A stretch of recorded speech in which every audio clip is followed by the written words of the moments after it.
joined by Mr. Anil Trigunayat. He's a former ambassador. I'm also joined by Dr. Rajan Kumar. He's a professor at the Center of Russian Studies, JNU. Good evening and namaskar to both of you, gentlemen. I'd like to start with you, Ambassador Trigunayat. This video, of course, is very, very concerning. Now, of course, we also have the unfortunate news of the death of an Indian national there. The government is calling them helpers. They are saying that they were duped into believing that they're going either on a tourist visa or they'll be provided jobs there. But eventually, they were forced to fight from the side of Russia. What do you make of this situation, really?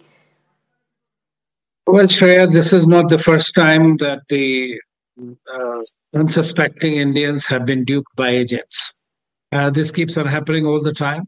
This is unfortunate that these people had to go through this kind of an ordeal. But of course, very often what we have seen is because of either they're looking for greener pastures.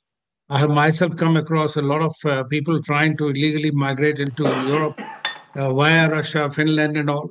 So they braved in the past. And there are generally, I don't see that these people are very educated or something like that. So this is definitely the game that the various agents may have played. Agents from India who would have procured them visas, and possibly the agents in Russia, their counterpart, who would have done that. And they only like to extort money. Of course, the government of India has created a lot of mechanisms to control this, but despite that, this keeps on happening many times in different conflict zones. It is not happening.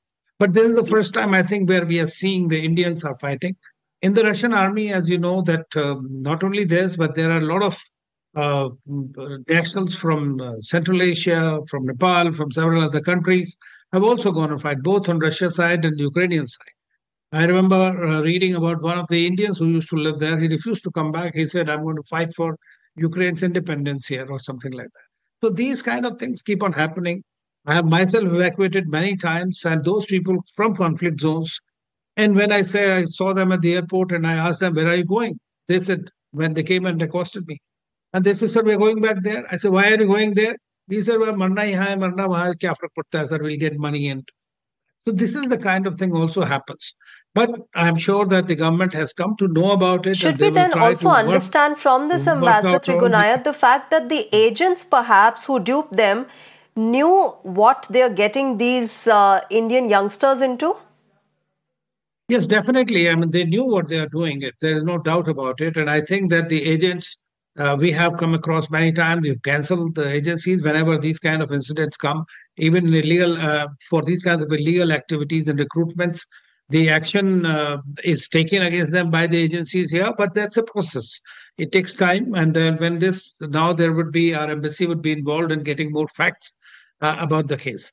We don't know what whether they really went on tourism and had that kind of money to go on tourism. In Russia is not a cheap country. So I think that one has to take these things with a pinch of salt. That what happens. But what has happened at the end result is something that requires greater investigation and much greater sympathy with these people who have been duped by these agents.